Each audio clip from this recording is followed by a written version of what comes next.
അപ്പോൾ അച്ഛൻ്റെ കമ്പനിയൊക്കെ ഒന്ന് വിസിറ്റ് ചെയ്യാൻ പറ്റുമെന്ന് പറഞ്ഞ് ഇറങ്ങിയതാണ്. ഫാമിലി വിസിറ്റ് ഉണ്ട്. അങ്ങനെയാണ് നമ്മൾ കമ്പനിയിലേക്ക് വന്നത്. അങ്ങനെ ബസ്സൊക്കെ എടുത്തു.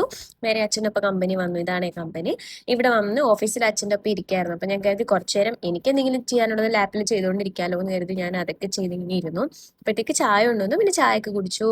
അത് കഴിഞ്ഞ് പിന്നെ കമ്പനി സൈറ്റ് നമുക്ക് വിസിറ്റ് ചെയ്യാൻ പറ്റും. സൈറ്റ് കാണാലോ എന്ന് പറഞ്ഞാൽ ഞാനും അച്ഛനും പുറത്തേക്കൊക്കെ ഇറങ്ങി. അടിപൊളിയായിരുന്നു കാണാൻ. അങ്ങനെ അവിടെ മുഴുവൻ കണ്ടപ്പോഴാണ് അവിടെ ഒരു ഗാർഡൻ ഒക്കെ ഉണ്ടായിരുന്നു. അങ്ങനെ ഗാർഡനിൽ പോയിട്ട് കുറേ ടൈം അങ്ങോട്ടും ഇങ്ങോട്ടൊക്കെ നടന്നു. അവിടെയുള്ള കാര്യങ്ങളൊക്കെ കണ്ടു. അവിടെ ഏറ്റവും എടുത്ത് പറയേണ്ടതെന്ന് പറഞ്ഞാൽ ഭയങ്കര ക്ലീൻ ആണ്. അതേപോലെ തന്നെ ആ വ്യൂ ഇല്ലേ, ബാക്ക് സൈഡ് ആയിട്ടുള്ള പവർ സ്റ്റേഷന്റെ വ്യൂ, എന്താ പറയാ, എല്ലാം അടിപൊളിയായിരുന്നു. പിന്നെന്താ, ഈ ഒരു ബോട്ട് ഹൗസ് പോലെ ഒരു സാധനം, അതിനുള്ളിൽ കയറി പിന്നെ അവിടെ പോയി കുറച്ച് ഫോട്ടോ ഒക്കെ എടുത്തു. പിന്നെ ആ വ്യൂ ഒക്കെ കണ്ട് കുറേ നേരം അങ്ങനെ ഇരുന്നു. പക്ഷെ നല്ല വെയിലാണ് അവിടെ, അതാണ് ഒരു വലിയ പ്രോബ്ലം. അങ്ങനെ കുറേ നേരം ഇരുന്ന് കഴിഞ്ഞിട്ട് ഞങ്ങളുടെ ഫോട്ടോ ഒക്കെ എടുത്തു. ഫോട്ടോ എടുത്ത് പിന്നെയും തിരിച്ച് ഞാൻ ഓഫീസിലേക്ക് എത്തി. അവിടെ എത്തിയപ്പോൾ പിന്നെയും ഒരു ചായയും ബിസ്ക്കറ്റും ഒക്കെ ഞാൻ കഴിച്ചങ്ങനെ റെസ്റ്റ് എടുത്തു കഴിഞ്ഞപ്പോഴത്തേക്കും പിന്നെ ഉച്ചയ്ക്ക് ഫുഡ് കഴിക്കാൻ ടൈമായി. അപ്പോൾ ഞാൻ കർഡ് റൈസ് ആണ് കഴിച്ചത്. അച്ഛൻ നോർമൽ അവിടുത്തെ മീൽസും കഴിച്ചു. അങ്ങനെ നമ്മൾ അത് കഴിച്ചിരുന്നു. പിന്നെയും ആഫ്റ്റർനൂൺ ആയപ്പോൾ പിന്നെയും നമുക്ക് ബട്ടർ മിൽക്ക് കിട്ടി.